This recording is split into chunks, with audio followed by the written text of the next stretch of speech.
আগামী শনিবার পবিত্র ঈদুল আজহার নামাজ সারা বিশ্ব জুড়ে পালিত হবে ঈদুল আজহার নামাজ।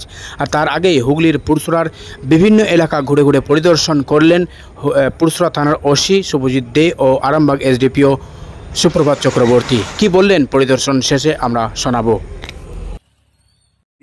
আমাদের সাম্প্রতিক বিভিন্ন যে সমস্ত চতুর্দিকে খবরাখবর আসছে তার ভিত্তিতে আমরা আমাদের সুরক্ষা ব্যবস্থা একবার খতিয়ে দেখতে সরেজমিনে আমরা বাইকে করে বেরিয়েছি, সবাই মানুষজনের সাথে কথা বলছি এবং তাদের কোথাও কোনো অসুবিধা আছে কিনা, নিরাপত্তার কোনো অভাব আছে কিনা সেগুলো আমরা শুনছি এবং আরও তার উপরে ভিত্তি করে আমরা যা যা আরও আমাদের করণীয় সেগুলো করব।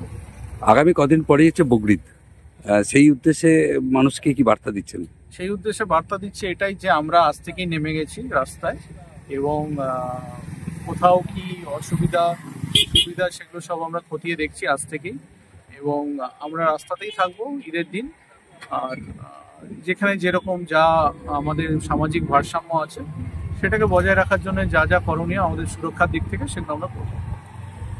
একটা স্ট্রং ফাউন্ডেশন তো হয়েছে, এটার উপর আমরা আরও বিল্ড আপ করতে চাই এবং এখানে আমাদের পুলিশ যে টিমটা যেটা আছে আমাদের মাননীয় এসপি স্যারের নেতৃত্বে সেটা অনেক অ্যাপ্রোচেবল এবং অনেকটা হিউম্যান এবং তার সাথে সাথে আমরা যেখানে টাফ হওয়ার সেখানে টাফ হব, কিন্তু আমাদের একটা জিনিস খেয়াল রাখতে হবে, সেটা হচ্ছে আমাদের যে এইখানকার যে পারিপার্শ্বিক যে সমাজ যে আছে সেই সমাজ ব্যবস্থাটাকে অক্ষুণ্ণ রাখার জন্য আমাদেরকে যতটা পরিশ্রম করার আমাদের করবো।